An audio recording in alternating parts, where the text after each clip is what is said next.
ಆತ್ಮೀಯ ಶಿಕ್ಷಕ ಆಕಾಂಕ್ಷಿಗಳೇ, ತಮ್ಮೆಲ್ಲರಿಗೂ ಸ್ವಾಗತ. ವೀಕ್ಷಕರೇ, ಇಂದಿನ ಈ ಒಂದು ವಿಡಿಯೋದಲ್ಲಿ ಶಿಕ್ಷಕರ ನೇಮಕಾತಿ, ಉಪನ್ಯಾಸಕರ ನೇಮಕಾತಿ, PU ಲೆಕ್ಚರ್ಸ್ ರಿಕ್ರೂಟ್ಮೆಂಟ್, HSTR ನೇಮಕಾತಿ ಕುರಿತು ಒಂದು ಇಂಪಾರ್ಟೆಂಟ್ ಅಪ್ಡೇಟನ್ನು ತಮ್ಮೊಂದಿಗೆ ಶೇರ್ ಮಾಡ್ತಾ ಇದ್ದೀನಿ. ವಿಡಿಯೋನ ಸ್ಟಾರ್ಟ್ ಮಾಡೋಣ. ಅದಕ್ಕಿಂತ ಮುಂಚೆ ನೀವು ಕೊಡುವ ಒಂದೇ ಒಂದು ಲೈಕ್ ನಮಗೆ ಸಪೋರ್ಟ್ ಆಗಿರುತ್ತೆ. ವೀಕ್ಷಕರೇ, ವಿಡಿಯೋನ ಲೈಕ್ ಮಾಡಿ, ಅದರ ಜೊತೆಗೆ ನಮ್ಮ ಯೂಟ್ಯೂಬ್ ಚಾನಲನ್ನು ಕೂಡ ಸಬ್ಸ್ಕ್ರೈಬ್ ಮಾಡಿಕೊಳ್ಳಿ. ಶಿಕ್ಷಕ ಹುದ್ದೆ ಆಕಾಂಕ್ಷಿಗಳಿಗೆ ಸಿಹಿ ಸುದ್ದಿ. ವಾರದಲ್ಲಿ ಶಿಕ್ಷಕರ ನೇಮಕಾತಿ ಪ್ರಕ್ರಿಯೆ ಚಾಲನೆಯಲ್ಲಿ ಬರುತ್ತಾ?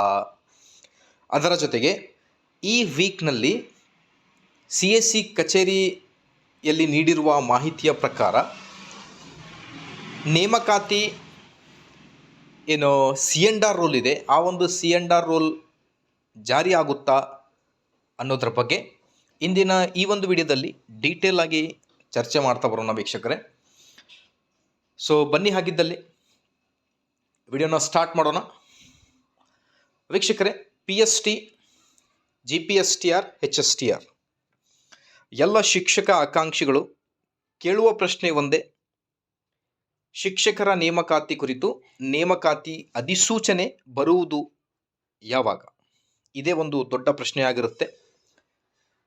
ಬಿಕಾಸ್ ನೋಟಿಫಿಕೇಶನ್ ಬರ್ತಾ ಇದೆ ಅನ್ನುವಷ್ಟರಲ್ಲಿನೇ ಇಂಟರ್ನಲ್ ರಿಸರ್ವೇಷನ್ ಏನಿದೆ, ಆ ಇಂಟರ್ನಲ್ ರಿಸರ್ವೇಷನ್ ವಾಪಸ್ ಬಂದ ಕಾರಣದಿಂದ ಮತ್ತೆ ನೇಮಕಾತಿಗೆ ತಡವಾಗುತ್ತಾ, ಅಥವಾ ತಡವಾದರೂ ಕೂಡ ನೇಮಕಾತಿ ಆಗುವುದು ಯಾವಾಗ?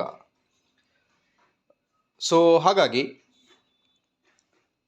ಮೊದಲಿಗೆ ಬ್ಯಾಕಪ್ ಸ್ಕೋರ್ ಏನಿದೆ, ಆ ಒಂದು ಬ್ಯಾಕಪ್ ಸ್ಕೋರ್ ಕನ್ಸಿಡರ್ ಕುರಿತಂತೆ ಹೊಸ ನೇಮಕಾತಿ ಏನು C&R ರೋಲ್ ಇರುತ್ತೆ, ಗೆಜೆಟ್, ಆ ಒಂದು C&R ರೋಲ್ ಬಂದ ಬಳಿಕ ನಿಮಗೆ 15 ದಿನಗಳ ಕಾಲಾವಕಾಶವನ್ನು ನೀಡಲಾಗುವುದು. ಸೊ ಆ ಒಂದು C&R ರೋಲ್ನಲ್ಲಿ ಶಿಕ್ಷಕರ ನೇಮಕಾತಿಯ ಬ್ಯಾಕಪ್ ಸ್ಕೋರ್ ಮತ್ತು ಮೆರಿಟ್ ಲಿಸ್ಟ್ ಪ್ರಿಪರೇಷನ್ಗೋಸ್ಕರ CET, ಡಿಗ್ರಿ, BEd ಮತ್ತು TET ಅಂಕಗಳನ್ನು ಎಷ್ಟು ಪರ್ಸಂಟೇಜಲ್ಲಿ ಕನ್ಸಿಡರ್ ಮಾಡ್ತಾರೆ ಅನ್ನೋದ್ರ ಬಗ್ಗೆ ಬಹಳ ಕುತೂಹಲದಿಂದ ವೇಟ್ ಮಾಡ್ತಾ ಇದ್ದಾರೆ ಶಿಕ್ಷಕ ಆಕಾಂಕ್ಷಿಗಳು. ಮೊದಲಿಗೆ ಇದೊಂದು. ಅದಾದ ಮೇಲೆ ಎಲಿಜಿಬಿಲಿಟಿ ಕ್ರೈಟೇರಿಯಾ, ಸಬ್ಜೆಕ್ಟ್ ವೈಸ್ ಕೆಲವು ಡಿಗ್ರಿ ಕಾಂಬಿನೇಷನ್ಸ್ ಸ್ಟೂಡೆಂಟ್ಸ್ಗೆ ಎಲಿಜಿಬಿಲಿಟಿ ಏನಿದೆ, ಆ ಒಂದು ಎಲಿಜಿಬಿಲಿಟಿ ಕುರಿತು ಏನಾದರೂ ಬರುತ್ತಾ C&R ರೋಲ್ನಲ್ಲಿ, ಮತ್ತು ಹೊಸ ಸಬ್ಜೆಕ್ಟ್ಸ್ಗಳನ್ನು ಆ್ಯಡ್ ಮಾಡಿ ಶಿಕ್ಷಕ ಆಕಾಂಕ್ಷಿಗಳಿಗೆ ಒಂದು ಚಾನ್ಸನ್ನು ನೀಡ್ತಾರ ಅನ್ನೋದ್ರ ಬಗ್ಗೆ ಆ ಒಂದು C&R ರೋಲ್ನಲ್ಲಿ ನಮಗೆ ಗೊತ್ತಾಗುತ್ತೆ.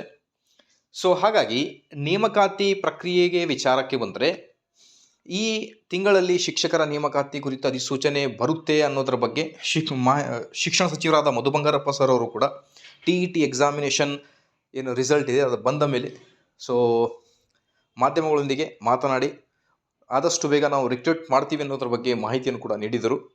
ಹಾಗಾಗಿ ಈಗ ನೇಮಕಾತಿ ಪ್ರಕ್ರಿಯೆ ಸ್ಟಾರ್ಟ್ ಆಗುವುದು ಯಾವಾಗ ಅನ್ನೋದೇ ಒಂದು ಪ್ರಶ್ನೆಯಾಗಿರುತ್ತೆ ವೀಕ್ಷಕರೇ.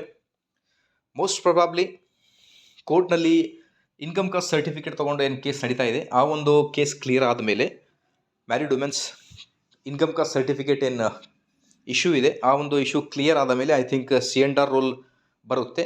C&R ರೋಲ್ ಪಬ್ಲಿಷ್ ಆದರೆ ಖಂಡಿತವಾಗಿ ನಿಮಗೆ ಶಿಕ್ಷಕರ ನೇಮಕಾತಿಯ ಪ್ರಕ್ರಿಯೆ ಚಾಲನೆಯಲ್ಲಿ ಬರುತ್ತೆ ವೀಕ್ಷಕರೇ. ಸೊ ಹಾಗಾಗಿ ಶಿಕ್ಷಕ ಆಕಾಂಕ್ಷಿಗಳಿಗೆ ಈ ಒಂದು ಫೆಬ್ರವರಿ ಅಥವಾ ಮಾರ್ಚ್ ವೇಳೆಗೆ ಒಂದು ಸಿಹಿ ಸುದ್ದಿ ಬರಬಹುದು ಅನ್ನೋದ್ರ ಬಗ್ಗೆ ಒಂದು ಹೋಪ್ ಇದೆ. So hope for the best. ನಿಮ್ಮ ಪ್ರಿಪರೇಷನ್ನ ಯಾವುದೇ ಕಾರಣಕ್ಕೂ ನಿಲ್ಲಿಸಬೇಡಿ. ನೀವು ನಿಮ್ಮ ಪ್ರಿಪರೇಷನನ್ನು ಕಂಟಿನ್ಯೂ ಆಗಿಡಿ ವೀಕ್ಷಕರೇ. ಬಿಕಾಸ್ ಯಾವ ಟೈಮ್ ಆದರೂ ನಿಮಗೆ ನೋಟಿಫಿಕೇಷನ್ ಬರುತ್ತೆ. ನೋಟಿಫಿಕೇಷನ್ ಬಂದ ಮೇಲೆ ನಿಮಗೆ ಹಾರ್ಡ್ಲಿ 2 ತಿಂಗಳು ಟೈಮ್ ಇರುತ್ತೆ ಅಷ್ಟೇ. ಸೊ ಹಾಗಾಗಿ preparation is level should be, because competition ಬಹಳ ಹೈ ಇದೆ. ಹೋಪ್ ಆದಷ್ಟು ಬೇಗ ನೇಮಕಾತಿ ಪ್ರಕ್ರಿಯೆ ಚಾಲನೆಯಲ್ಲಿ ಬರಲಿ. ಮಾಹಿತಿ ಇಷ್ಟದಲ್ಲಿ ಲೈಕ್, ಶೇರ್ ಆ್ಯಂಡ್ ಸಬ್ಸ್ಕ್ರೈಬ್.